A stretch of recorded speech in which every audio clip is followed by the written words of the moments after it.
Now, the Macarthur Chronicle decided to host this event for two reasons. The first is the race for the seat of Macarthur is shaping up to be extremely close. It's a knife-edge seat and one of the most marginal in Australia. The 2567 postcode, which forms a part of the electorate, swings wildly. Mr Bleasdale lost by a handful of votes at the last poll. The count was very close. The recent redistribution of boundaries has slightly favoured the ALP, with the seat now notionally Labor by 0.1%. So it's very close and it's definitely a seat to watch. The second reason we wanted to host this event is to help our readers get to know the candidates and what they stand for. This is a chance for us to present the major candidates to the voters. We hope to encourage our readers to think carefully about their vote, because in this election, in this seat, it will most certainly count.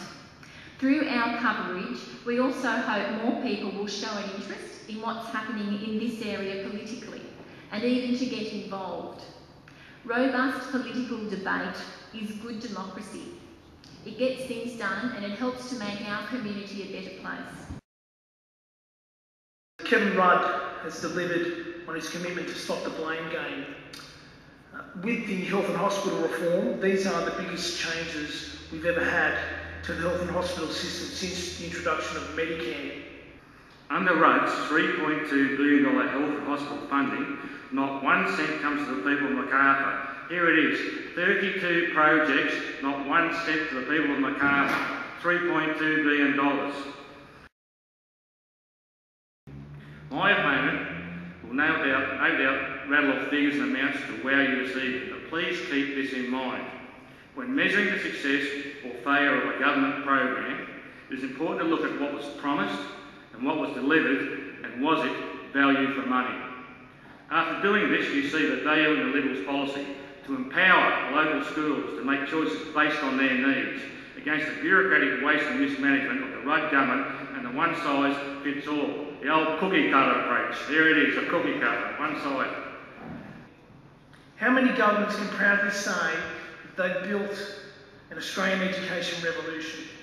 After suffering a decade of neglect under the Howard government, our education system was in desperate need of attention.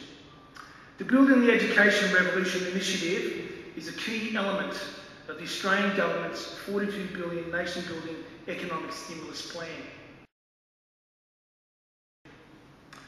The 2010-2011 budget continues delivering the most significant infrastructure package in Australia's history, delivering long-term infrastructure for the future right across the nation.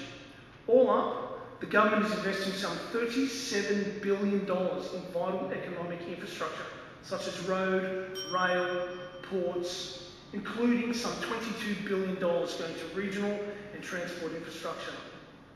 I have a proven track record of serving the people of Macarthur, having the ability to bring all stakeholders to the table to address the needs of my community.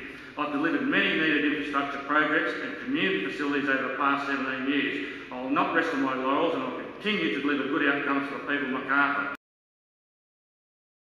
I have a proven track record of presiding over a budget in excess of $100 million a year. I know the importance of delivering a balanced budget.